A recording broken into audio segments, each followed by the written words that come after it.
അവർക്ക് അവരാശയം തെറ്റാണെന്ന് അവരെ ബോധ്യപ്പെടുത്താനും അതിൽ പെട്ടുപോകാതിരിക്കാൻ മറ്റുള്ളവരെ ബോധ്യപ്പെടുത്താനും വിഷം കലക്കിയവനോടും പറയണം ഇനി എടുത്ത പണി ശരിയല്ല, വിഷം കലക്കിയ വെള്ളം കുടിക്കുന്നവനോടും പറയണം നിങ്ങൾ അത് കുടിക്കാൻ പാടില്ല.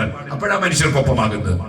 അപ്പൊ മനുഷ്യർക്കൊപ്പം എന്ന് പറഞ്ഞാൽ സുന്നത്തിയമായിട്ട് പറയാതിരിക്കലാണ് എന്നൊന്നും ആരും തെറ്റിദ്ധരിക്കരുത്. അത് കൃത്യമായി പറഞ്ഞില്ലെങ്കിൽ, ആശയങ്ങൾ ശരിക്കും ദീനിന്റെ ആശയം പറഞ്ഞില്ലെങ്കിൽ പണ്ഡിതന്മാരെ മുഴുവനും തീക്കട്ട കൊണ്ടുള്ള ചങ്ങലക്കിടുമെന്ന് മുഹമ്മദ് റസൂലുള്ളാഹി സ്വല്ലല്ലാഹു അലൈഹി വസല്ലം പറഞ്ഞതാണ്. ഇപ്പൊ സുബ്ഹാനല്ലാഹ്, പഴയ കാലത്ത് നമ്മുടെ സ്ത്രീകൾ അവര് ആരും പള്ളിയിൽ വരാറില്ല. നമ്മളെ കണ്ട ആലിമീങ്ങളും ഭാര്യമാരും വന്നിട്ടില്ല. നമ്മൾ കണ്ട ആലിമീങ്ങളുണ്ട്. കണ്ണിയത്ത് ഉസ്താദിനെ നമ്മൾ കണ്ടിട്ടുണ്ട്, അവിടുത്തെ ഭാര്യ പള്ളിയിൽ പോയിട്ടില്ല. കെ ഉസ്താദിനെ കണ്ടിട്ടുണ്ട്, അവിടുത്തെ ഭാര്യ പോയിട്ടില്ല.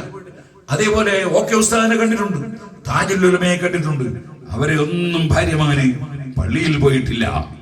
നമ്മൾ വലിയ വലിയ സയ്യിദന്മാരെ കണ്ടിട്ടുണ്ട്. സയ്യിദ് അബ്ദുറഹ്മാൻ ബാഫഖി തങ്ങൾ, അവരുടെ ഭാര്യമാരോ മക്കളോ പള്ളിയിൽ പോയിട്ടില്ല.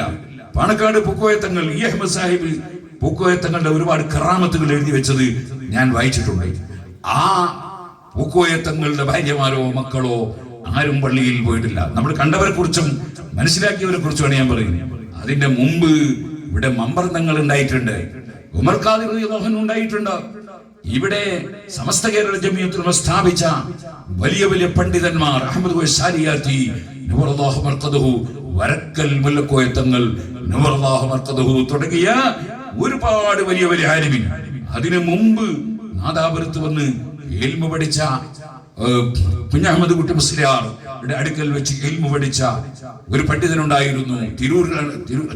അദ്ദേഹത്തിന് തിരൂരങ്ങാടിയാണ് അദ്ദേഹത്തിന്റെ ഖബർ. അദ്ദേഹം പിന്നീട് മക്കയിൽ പോയിരുന്നു. മക്കയിൽ വെച്ച് നമ്മുടെ ഫത്ഹുൽ മുഈൻ ഹാശിയ എഴുതിയ അതേ ഇമാം സയ്യിദുൽ ബക്കരി തങ്ങൾക്ക് മഹാനവറുകൾ അങ്ങോട്ട് ഓതി കൊടുത്തിട്ടുണ്ട്. അങ്ങനത്തെ ആലിമീങ്ങളൊക്കെ ഇവിടെ ജീവിച്ചു കഴിഞ്ഞു പോയിട്ടുണ്ട്. അവരുടെ ഒന്നും ഭാര്യമാരോ മക്കളോ പള്ളിയിലേക്ക് പോയിട്ടില്ല. എന്തുകൊണ്ടാ പോകാതിരുന്നത്?